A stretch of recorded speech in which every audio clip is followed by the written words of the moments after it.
Grand Santi, commune de plus de 6500 habitants située sur le Maroni. Créée en 1993, elle est le fruit de la scission avec Papaichton, plus au sud. Une municipalité paisible qui s'étend sur environ 2100 km². C'est l'une des communes de Guyane qui compte le plus de campous, ces villages implantés le long du fleuve. Grand Santi est éclaté en plusieurs localités, le fruit d'un déplacement de familles, de groupes cherchant leur propre parcelle de terre des deux côtés de la rive. Ici, la frontière avec le Suriname est uniquement administrative. Dans la vie au quotidien, le territoire est uniforme. Les habitants sont pour la très grande majorité des Djouka, une communauté bushinengue située entre Grand Santi et Providence dans la commune d'Apatou, au nord, direction Saint-Laurent. On descend dans le Maroni, on peut torcher le Boni. On descend dans le Maroni, on peut torcher le Boni. Un peu plus bas, il y a les Djouka et enfin le Caracas. Pour se rendre à Apagui, l'unique moyen de transport est la pirogue. 1h30 de navigation depuis le bourg de Grand Santi, avec entre autres le passage du Saut Poligoudou, traduction, le saut où les richesses se perdent. Un cours d'eau mouvementé et dangereux que seuls des piroguiers expérimentés peuvent emprunter. Nous voilà maintenant sur le site de l'école d'Apagui, un coin de paradis sur le Maroni, un lieu magnifique installé à un carrefour de ce mythique fleuve, un bout de terre en hauteur. Il en faut justement pour y séjourner, y travailler toute l'année, car le rêve peut aussi se transformer en sombre réalité. Un si petit animal, dire qu'il peut te conduire, toi, un si grand animal, avec le roi. Oliana Pouget, 24 ans, est à la fois enseignante et directrice de cette école mixte. T-shirt vert aux couleurs de la nature, ces jeunes élèves viennent des différents campus situés aux alentours et ils sont nombreux. Enseigner dans ce lieu isolé, coupé de tout, n'est pas chose simple. Alors, on a à peu près 230 élèves répartis sur 9 classes. Voilà, donc 8 sont actuellement à l'école. Par manque de locaux, je ne peux pas accueillir la dernière classe des moyennes sections, grandes sections. Donc je leur ai demandé de rester à la maison le temps que les locaux finissent les travaux, la mairie finisse les travaux des locaux et que je puisse mettre la classe. Ils ont déjà fait leur rentrée au début de l'année et j'ai attendu pour les travaux. Et là, ils sont beaucoup trop nombreux. Je ne peux pas mettre 2 classes de maternelle dans une seule. Donc j'ai mis les plus petits à la maison.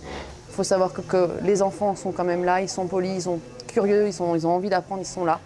Mais effectivement, après, c'est avec tout ce qui est moyens techniques qui manquent ou qui sont un peu en retard par rapport à nos demandes qu'on a besoin. Alors, quelques exemples. Alors, tout ce qui va être, par exemple, là, on a les tables et chaises, on est en attente des tables et des chaises, du changement de l'ensemble des tables et des chaises. Après, je sais que c'est ça pour toutes les écoles, mais les fournitures arrivent fin novembre. Voilà, il y a des matériels qui arrivent quand même un peu après la rentrée et ça peut être des fois compliqué. Par contre, pour les classes de CP, on n'a pas pu les dédoubler. On a 30 CP dans l'école et on n'a pas pu les dédoubler, on n'a pas les locaux pour les dédoubler.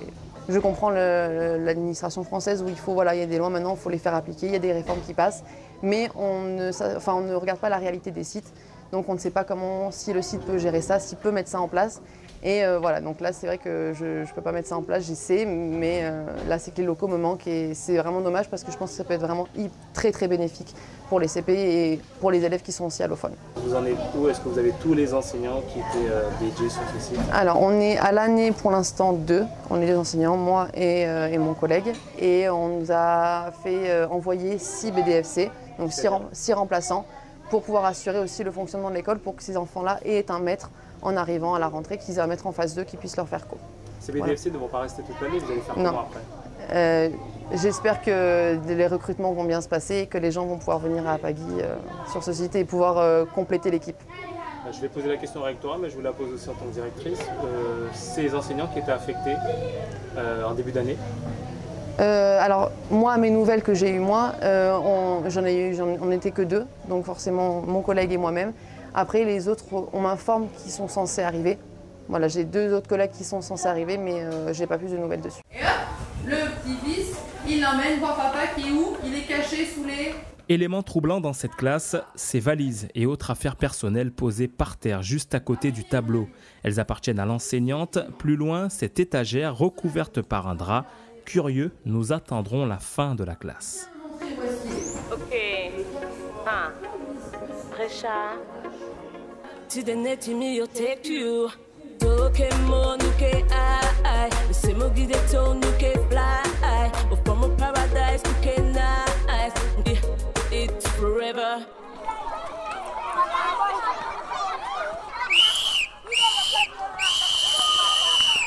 Fin de la classe, il est 12h15 et les 230 élèves, après avoir déjeuné, s'empressent d'embarquer dans leur pirogue afin de rentrer à la maison. Bientôt, seuls les enseignants resteront sur le site. C'est à partir de maintenant que le plus surréaliste commence.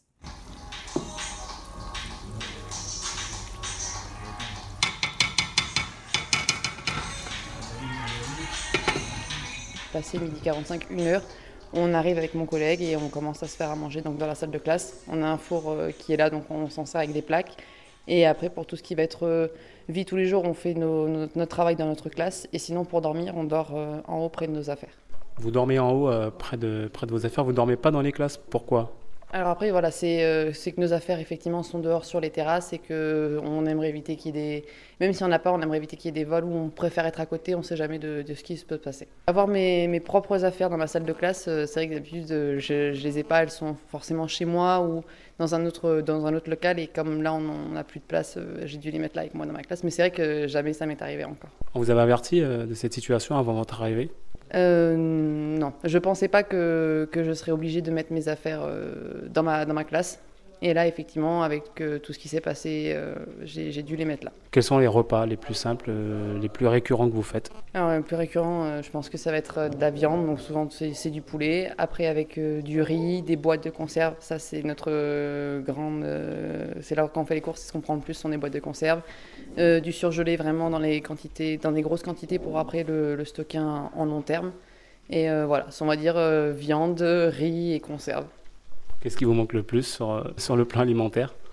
Les fruits et les légumes, frais et réguliers, quoi. Depuis le 30 août, je n'ai pas vu le littoral. Avant de se rendre au sommet de la colline, halte dans la pièce d'à côté. Il s'agit normalement de la bibliothèque de l'école, mais elle fait office de chambre et de cuisine pour les 6 enseignants de la BDFC, la brigade départementale de la formation continue. Leur mission, remplacer au pied levé les professeurs absents n'ayant pas pris leur poste. Ici, normalement, c'est une salle de classe, vous y êtes provisoirement. C'est la bibliothèque de l'école, la BCD. Elle est transformée donc en salle à manger. C'est non seulement la salle à manger, mais c'est aussi le dortoir des remplaçants. Voilà, donc on passe notre temps libre un petit peu en partie ici. À dormir, à manger, déjeuner, voilà. Et puis du pain, parce que c'est une dame du village en face qui nous fabrique du pain à la demande. La première boulangerie est à 6 heures de bateau. Direction maintenant le sommet de la colline. Les logements des enseignants surplombent le site de l'école. Les 4 maisons gérées par le bailleur social Sigui sont fermées à clé. Personne ne peut y pénétrer à cause de simples problèmes administratifs, ce qui crée des frustrations chez les 2 jeunes enseignants nommés ici. Junior Jean-Simon, 25 ans, a demandé l'école d'Apagui. C'est sa première affectation. Il s'attendait à des conditions précaires, mais visiblement pour lui, les limites sont dépassées. J'ai fait ma demande auprès de la Sigui, donc j'ai déposé mon dossier avec toutes les pièces à fournir. Ils m'ont dit que la commission passait le 8 exactement. Actuellement, la commission a été retenue, ma candidature a été retenue et je suis arrivé sur le site d'Apagui le 29 août et les logements sont fermés. Pourquoi ? Je ne sais pas. Et moi je trouve ça personnellement anormal, surtout pour ma première année d'enseignement, je n'ai pas de logement. Et sachant qu'un logement pour un enseignant, c'est quelque chose de primordial pour enseigner. Et donc, toutes mes affaires se retrouvent dehors, sur une terrasse. Et nous faisons à manger dans une salle. Donc, moi, je trouve ça personnellement anormal.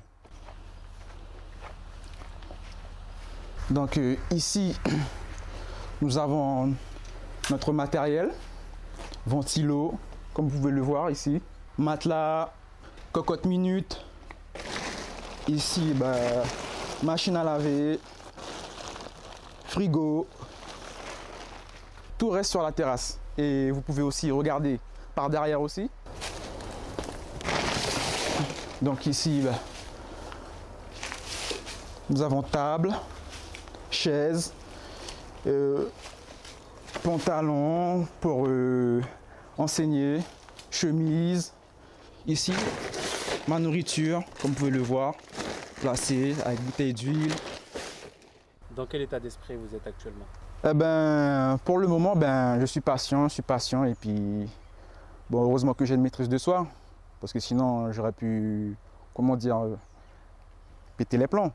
Donc pour le moment, je tiens et puis j'attends en fait une réponse concrète de la CEGI pour mon logement. Donc je patiente.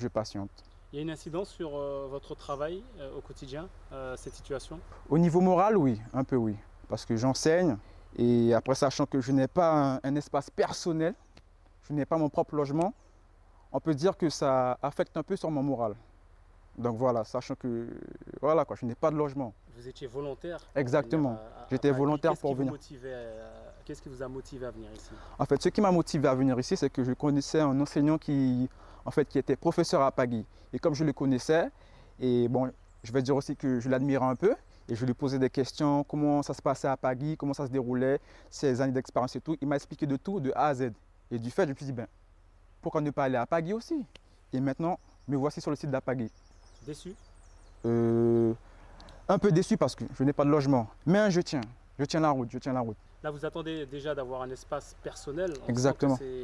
C'est ce que vous avez dit. On sent Oui. que c'est vraiment ce qui vous manque. Exactement. Et ce qui vous frustre actuellement. Ouais. Qu'est-ce que vous attendez d'autre pour améliorer votre situation, que vous soyez dans une atmosphère, une ambiance de travail beaucoup plus sereine? Eh ben, pour moi, personnellement, ce que je veux à tout prix, c'est un logement. Depuis que j'ai un logement, je me sens bien. Et après, le travail, ça vient après. Donc voilà, il me faut un logement à tout prix, il n'y a pas de souci. C'est juste un logement que je réclame pour le moment. Lorsque l'école se termine, 12h30, vous faites quoi? Vous vous occupez comment ici, dans ce site isolé? Eh ben, bon, l'école se termine à midi 15, sauf le vendredi à midi 30.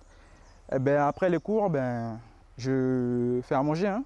Je fais à manger direct, je change de vêtements et je vais faire à manger dans la salle. Et après, qu'est-ce que vous faites? Eh ben, après, ben, je me repose, hein. Je me détends. Hein.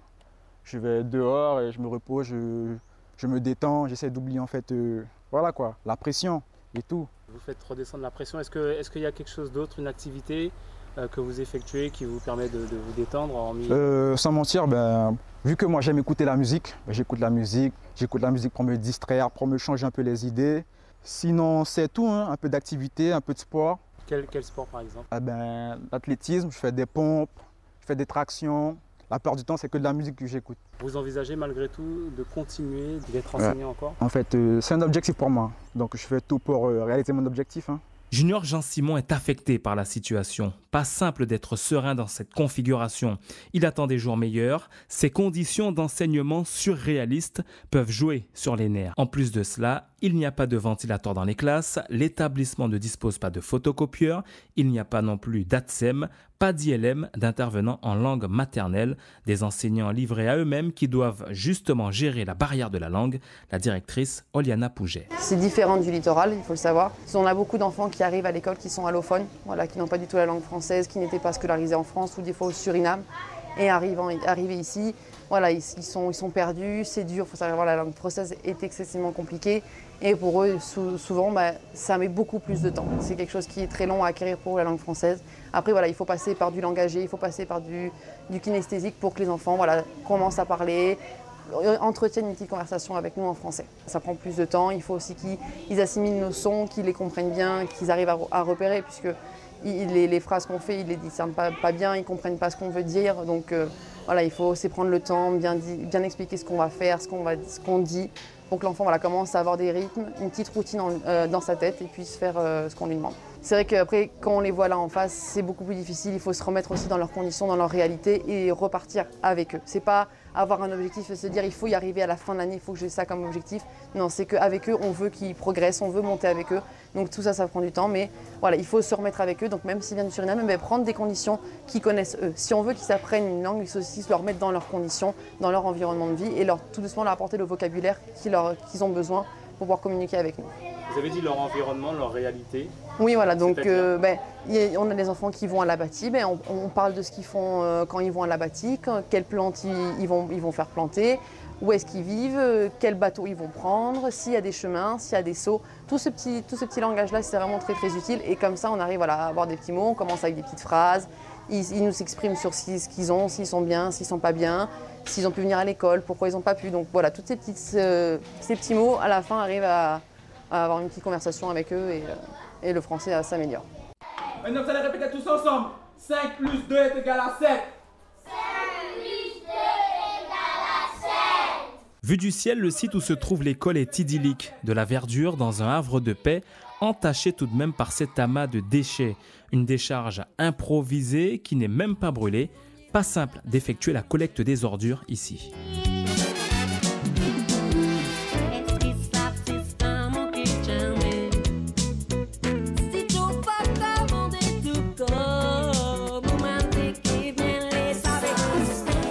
Une anecdote vient nous rappeler à quel point la navigation sur le fleuve reste dangereuse à certains endroits. Durant notre présence, une pirogue pointe le bout de son nez, celle du rectorat venu récupérer du matériel. Leur piroguier, Denis Lamory-Cochou, a 38 ans d'expérience et travaille pour l'académie depuis 18 ans. Il nous raconte cet accident sur un saut avec un ancien recteur de Guyane qui n'est autre que l'actuel ministre de l'Éducation nationale, Jean-Michel Blanquer. Mon premier accident, c'est une fois j'ai accident de fleuve avec le monsieur Blanquer, le chef de l'académie. Qu'est-ce qui s'est passé à ce On était coulé franchement, la pirogue s'était partie. Au fond des sauts de Singatete, on est coulé, on a perdu 2 moteurs, tout. C'est où le saut de Singatete? Singatete, c'est à peu près 1 heure de temps de Grand Sentier. On était à 12 passagers, plus 3 pirogues, on était à 15 dans la pirogue. C'était une pirogue qui s'était handicapée, ça fait dire qu'il y a une morceau qui n'était pas bien. Et quand la pirogue, on est touché sur le rocher, il a fondu en 2. Et tous les 15 personnes étaient flottées avec le gilet. Monsieur Blanquer, il y a 2 minutes, puis il était... T'as compris? Cette anecdote nous rappelle à quel point ces passages de saut peuvent être dangereux. Certains écoliers les empruntent au quotidien. Michel Fouet, 46 ans, habite dans le village d'Apagui, situé en face de l'école. Il y est même né, employé communal. Il s'occupe de l'entretien du site où est implanté l'établissement. En pleine discussion avec ses collègues, Michel Fouet évoque la dangerosité de la navigation, notamment pour les jeunes écoliers. C'est compliqué, ça dépend vraiment du comportement des enfants. Bon, ça va, mais c'est difficile. Le mieux, c'est la voiture, mais on n'a pas le choix, c'est comme ça. Pourquoi autant de kampou? Pourquoi pas un grand bourg? Pourquoi il y a beaucoup de kampou? Pourquoi les gens sont aussi dans les petits kampou? Comment expliquer ça? On a des familles, toi. Ce sont les familles, vous savez. Imaginez une mère qui a des enfants, puis des petits-enfants qui vont s'installer. C'est ce que je pense. Famille. Un jour, ils ne pensent pas faire un grand kampou. C'est pas possible. On aurait bien voulu, mais c'est le système. Ceux qui doivent le faire ne se sont pas encore retrouvés. Mais nous, on ne peut pas. Où trouver l'argent pour cela? Le coût du transport est une des grosses contraintes pour les enseignants. Les prix flambent ici. J'ai dû payer 200 € pour transporter mes affaires personnelles depuis Saint-Laurent, nous confie l'un d'entre eux. Pour se rendre dans le bourg de Grand Sentier, il faut compter en moyenne 100 € et environ 40 si l'on veut se rendre à Saint-Laurent. Ce coût du transport est au final non négligeable lorsqu'on établit son budget. Le prix des carburants y est pour beaucoup dans la flambée. Comptez environ 2,50 € pour le litre de gasoil dans cette partie du territoire. L'Amazonie. Enseigner à Apagui est un challenge que trop peu d'enseignants relèvent. Difficile avec ses conditions de vie et de travail de rendre cette affectation attractive alors que l'on peut considérer cette école comme étant dotée de l'un des plus beaux sites de Guyane. Un lieu qui offre de nombreux atouts pour contrebalancer avec l'isolement et les contraintes. Un rêve et un cauchemar à la fois. Mais tout est question de perception et d'action. Aux hommes maintenant d'agir et d'offrir un meilleur avenir aux nombreux enfants du Maroni et du Lawa. C'est aussi là la Guyane, un territoire multifacette qui demande encore à être façonné.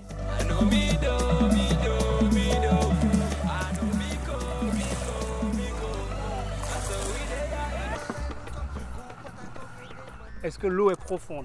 Non. Là au bord, non. Plus loin, un peu plus. Et le fleuve baisse. De toute façon, dans tous les cas, le fleuve baisse. Ça ne doit pas excéder, ça doit pas excéder les 2 mètres, quoi. Là, c'est votre moment de détente. Ouais, c'est ça, exactement. Bah, voilà, là, il y a une preuve d'adaptabilité, si vous voulez. Là, c'est une piscine, regardez, ça fait 100 mètres, c'est plat. La Guyane, pour ça, c'est propice, quoi. Le Maroni, que ce soit le Maroni ou l'Oyapock, c'est un véritable spot pour nager. D'ailleurs, on pourrait faire des triathlons. Comment c'est ça, hein, nager, courir. Un peu de gymnastique. Mi tokanda, mi esingi, moka chante, I'm sing, sweet kawina, someone lobby kawina, oh, eh.